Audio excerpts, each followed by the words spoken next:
Guys, what is up? What is good? Preston back again with another video. So today I'm going to be doing a tier list of the England attackers. So these attackers must have played for England or been in the England squad in the last year. So from September 2020 until now in March 2021. There are really going to be three tiers to this tier list. I didn't want to disrespect guys, and be like, oh, they're absolutely dead. They should not play football for England. They should not be chosen.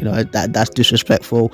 We have to be positive right now, because whenever England have played, people have tried to look for the negatives as well, and that's why England have not done well in the previous tournaments too.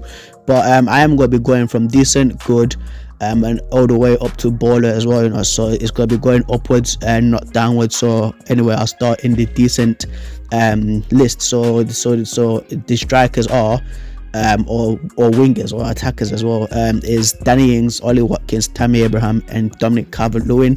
I'll start with Danny Ings. So Danny Ings, for me, I think that he's been a decent striker in the Premier League, even for Southampton as well. He's played really well, man. Like for the last 2 seasons, he's been up there in like conversation for team of the season as well in the Premier League. I think he's had a few caps for England. I think he's played at least once for England.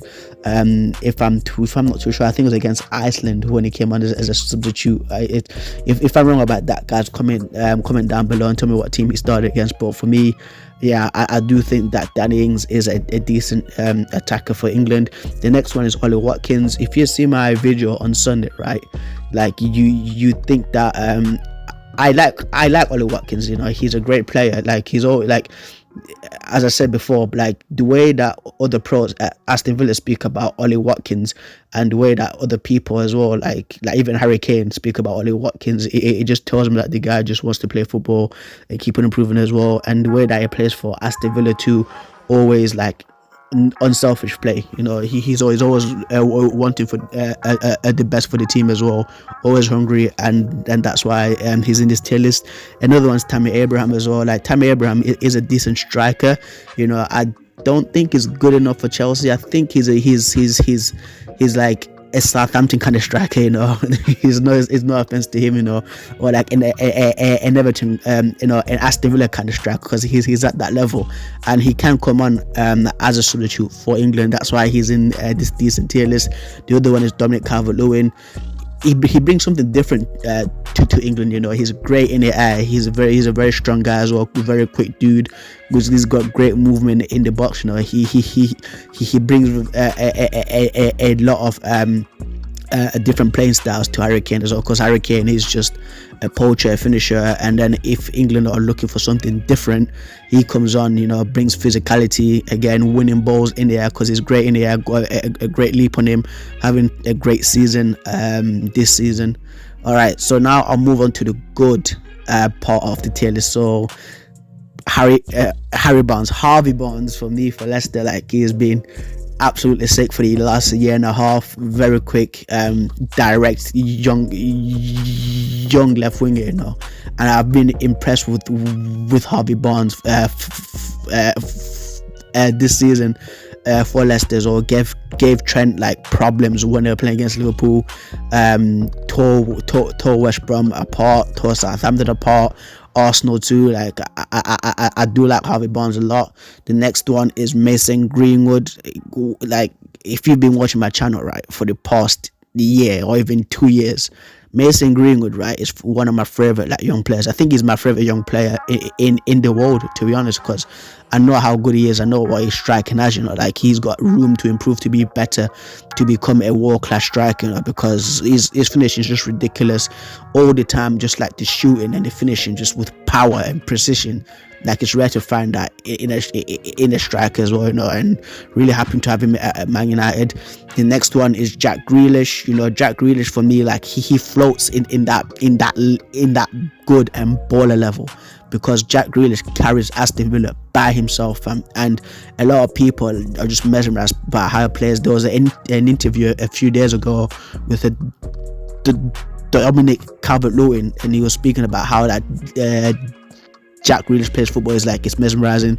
He's football gifted, and I agree with it, because like the way that Man United set up against Jack Grealish at Old Trafford, and the guy still managed to perform and create chances for Aston Villa, mad. Next one's Bukayo Saka. Saka has been a great young player, a good young player, and he's still improving as well. This season he's been Arsenal's best player by a mile, saved Arsenal a numerous amount of times as well this season, goals and assists as well, like being a leader at such a young age as well. He's always got room to improve too, and he's been chosen by Gareth Southgate again, you know, because I think that Gareth Southgate sees a lot of maturity in a kid that young. But guys, I'm going to be moving on to the final tier list now, well, to the final tier, the upper tier, the tier of ballers.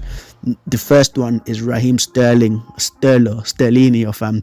This guy is been such a revelation, you know, because the way that he's played under Guardiola is completely different player to how he was when he came to Man City.